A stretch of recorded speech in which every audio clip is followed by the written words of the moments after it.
You're having a great start to the week. Today, pretty solid Tuesday practice, just continuing to emphasize the little things and the details to what we need to do to perform it to the best of our ability. There's still a lot of things to continue to clean up as we're working through this game week. Guys, I think have a pretty good understanding of the game plan. We got to do a better job when it comes to our execution, trusting the fundamentals and making sure that we're maximizing the most of the opportunity within each practice rep and as well as just the day in general. So obviously excited that game week is here. Excited for the opportunity. We need to play a game to get a sense of where we are when it comes to our overall place as a team. We're pushing extremely hard in practice and as a coaching staff, trying to hold to the standard and expectation that we have.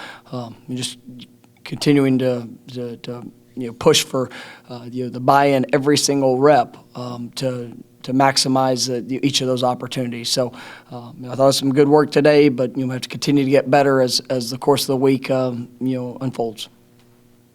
First question will be Irish O'Sell from Warchant. Hey, Coach, you have a lot of either redshirt freshmen or freshmen or guys that haven't played a lot of college football. Going into a season opener, do you and your staff watch those guys a little more closely because of emotions and things like that, or do you treat them like anybody else? I try to, guys that haven't played, a lot of football, I try to, make sure that we are pushing, every button that we can push to try to force a reaction, to see who is, can handle, the pressure, the expectation that's going to be thrown on them, because everybody that takes the field, coaches, players, everybody involved on Saturday is going to be emotional. There's going to be anxiety. There's going to be probably some nerves going into it. But whenever you've played the game, a decent amount, and you have that experience, you really fall back on that pretty quick. For a newcomer, I've seen it go a couple different ways. Guys get out there and the moment's too big for them, and they just got to continue to develop and grow in their own process. And then there's some guys that are able to have immediate success, and they just make that quick transition. So I do believe with how we practice and how we coach, trying to create an atmosphere that forces those guys to press a little bit. I do think we're able to teach off those moments and see that growth within a practice setting. But we won't know until Saturday. Next will be Brendan Seminoles from Knowles 247. Hey Mike, I know you've spoken about the defensive tackles all individually at various times this preseason, but collectively as a group, I guess how good can that force them be? Even the six guys with Drew Thompson and Malcolm Gray too. How good can they be? I've really been pleased with some of the development of those, like you said, of True and Malcolm. We need to be strong at the core of our defense. And when you have a rotation of 5-6 guys that we feel confident to be able to put in a game, those guys that we need to see relentless effort in every aspect. I mean, those guys are talented players inside. They do have a lot of experience. They've played a good amount of college football, and so we're pushing them hard in practice. We want to see the fundamentals. We want to see the finish. But those guys that we need, that needs to be the strength of this team. It is probably the deepest unit that we have on our football team, and those guys need to play at a very high level. Next will be Matt Marshall from Orlando Sentinel. Yeah, Mike, when you talked about the emotion and what you and your players might feel on Saturday, have you guys spoken a little bit about how the strangeness of having a smaller capacity crowd and maybe dealing with that and maybe avoiding some sort of maybe early letdown because it's maybe not such a raucous crowd that you normally used to play in front? I mean, it's been mentioned throughout, but I mean it's mentioned every year that I've ever coached, regardless of where it's been. We don't control the things that are outside of the field, whether it's a sellout crowd, whether there's nobody in the stands. Any delays that we might incur like throughout the course of the game, those things are all beyond our control. So we need to make sure that we focus on our own energy, our own passion, our own technique and fundamentals, and then play the game to the best of our ability. I talk to our guys, daily about what we're willing to put on film. That is who we are. Anybody can go and post a highlight of one rep of one play, but we're looking for a consistent growth and improvement in every aspect of what we do, and it needs to show up in our effort. It needs to show up within our fundamental approach, and then we got to go perform. So, going through camp, we've had moments where we played built-in crowd noise. I think I mentioned that the other day. It's kind of a base of what I've always done. And then there's times that we've kept it totally silent. And I still have the same expectation of intensity and passion and pursuit of the football in every phase of the game. Next will be Perry from Tomahawk Nation. Coach, first, a little disappointed you don't have the suit on today, but something Coach Fuller mentioned yesterday was everybody on that depth chart is expected to see the field at some point. I think it's something you've hammered home, and your offense is built for playmakers and putting players in their best positions. Could you speak a little bit as towards the rotation personnel that you're going to try to get in the game? Yeah, well, we're going to, just to kind of clarify that, we're going to put every player that earns the right to play through how they practice and the effort that they give and the performance of what they show. If there's guys that step on that field and I don't see a relentless pursuit of the ball, and then there will be changes made, and we'll play as many guys that are going to help us put us in a position to be successful. That's offense, defense, special teams. I sure hope that that we have that type of buy-in from the culture that we're working to build and establish, that guys that are maybe a little bit into depth on offense and defense can forge themselves a role on special teams. But this is not a charity group. We're not looking to see if we can make everybody happy by playing in the game. If you earn the right to play, you're going to play, and then once you step on the field, you have a standard which you need to live up to, and that's something that.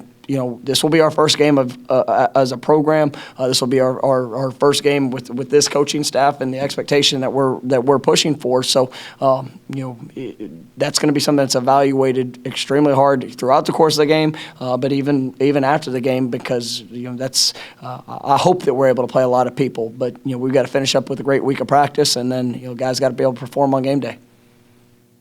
Next will be Gene Williams from War Chant. Hey, Coach, have you had a chance to look ahead to just pregame, what emotionally that might be for you? Like, is it going to be coming out of the tunnel? Is it going to be seeing Osceola renegade for the first time on the sidelines as a coach? Has any of that sunk in yet? Because we're, just a couple days away from this happening. Oh, we had pitcher day the other day, so I got a chance to see Renegade and Osceola, and that was pretty cool in its own right. So it's going to be emotional. Yeah, I don't hide the fact that I'm going to have nerves. The players are going to have nerves. It is we are at one of the most iconic programs in all of college football. And to be able to run out of that tunnel and understand the standard that has been set throughout the course of our program's history and the expectations, that's something that we embrace. I talk about respect a lot within our program. It's one of the core values of what we want to do. We have an obligation to respect all that has come before us, the standard of play, the mentality, in every aspect of what we're doing. And so when we run out of that tunnel, we're saying yes to that standard. We're saying yes to what we're trying to go and accomplish, and that's what we continue to challenge the team. Go out there and be your best. I don't put a number count of what we need to see for something to be successful. I want every dang player to go out there and play to the best of their ability. I want every coach to coach to their best ability. And when we come off that field, if we've given everything that we have, I can be pleased with the outcome. But I'm excited about game day. I'm excited about the opportunity. I'm honored to be able to lead this program, and I fully am aware of what that means, and looking forward to the experience. Next will be Allison Posey from WTXL. I was actually going to ask the same question, but I guess kind of going along with that, on game day, is there anything that you do to kind of center yourself, or things you've done in the past, or maybe something that you might do a little differently this year? It's all about preparation. Everything that we do is building for kickoff. One of the things, I've got a kind of something I've done the last few years since I've been a head coach is I like to run through scenarios. And so kind of got a book that's made up of a bunch of different scenarios that have happened within college football this year, last year, 5 years in the past, and like getting an opportunity to kind of go relive those scenarios of what we do in situations, kind of reviewing call sheets, thoughts, things that we've talked about, because I've got to prepare just like the players have to prepare, and there are emotions. It's going to be exciting, but you can't allow the emotion to affect the decision of what we're there to do, and so.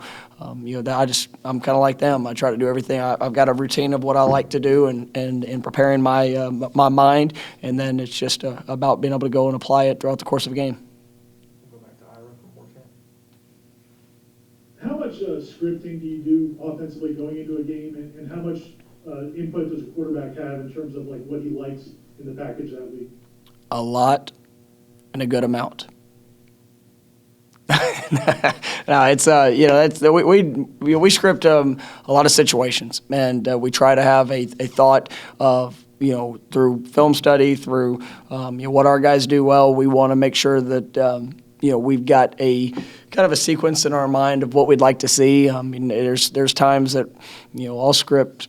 I've taken as many as 18 calls into a game group by a couple different things. It changes each and every week, kind of in my thought process of what we want to do. Most situations I've got a pretty good sense of a script and how I want to set things up, or how I want to look at a variety of things. I mean, going into game one, I mean, we're preparing for a lot of different things that we could see defensively. I mean, whether it's 4-down pressure, 3 high safety looks. I mean, man coverage, zone coverage. I mean, bear fronts. Everything that we could see. We're trying to have a thought in our thought process of how we're going to attack it. And I'm excited, and Coach Fuller's doing the same thing defensively.